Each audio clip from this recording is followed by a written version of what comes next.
Dhaka metropolitan police ডিএমপির সাবেক commissioner Asaduzzaman মিয়ার বিরুদ্ধে অন্তত ২০০ কোটি টাকার অবৈধ সম্পদ রয়েছে বলে অভিযোগ উঠেছে। এরই মধ্যে তার দুর্নীতির অনুসন্ধান শুরু করেছে দুর্নীতি দমন কমিশন।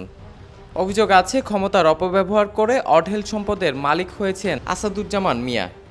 কিন্তু এখন পর্যন্ত দুদক মামলা না করায় অসন্তোষ জানিয়েছে বিশ্লেষকরা।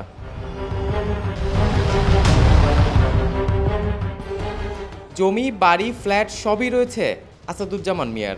নিজের পাশাপাশি সম্পদ গড়েছেন স্ত্রী, সন্তান ও পরিবারের সদস্যদের নামে। এখন পর্যন্ত অনুসন্ধানে পাওয়া তথ্য বলছে, বসুন্ধরা ও নিকুঞ্জ এলাকায় রয়েছে অন্তত ২টি বহুতল ভবন। ঢাকা মহানগর ও সাভারের অন্তত ৪টি ফ্ল্যাট রয়েছে। এছাড়া ঢাকা, নারায়ণগঞ্জ, সাভার, গাজীপুর ও ফরিদপুরে অন্তত ২০ একর আবাদি ও অনাবাদি জমির খোঁজ মিলেছে। দুটি পরিবহন কোম্পানি ও একটি আইটি ফার্মের সিংহভাগের অংশীদার তিনি।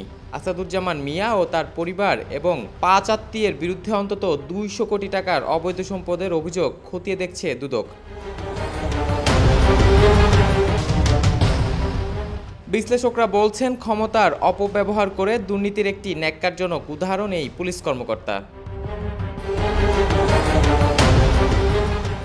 গত ১১ সেপ্টেম্বর রাজধানীর মহাখালী থেকে গ্রেফতার হন আসাদুজ্জামান মিয়া। ডিএমপির কমিশনার থেকে অবসরে যান ২০১৯ সালে। পরে জাতীয় নিরাপত্তা সংক্রান্ত সেলের প্রধান নির্বাহী কর্মকর্তা পদে নিয়োগ দেয় আওয়ামী লীগ সরকার। Desk report, media express.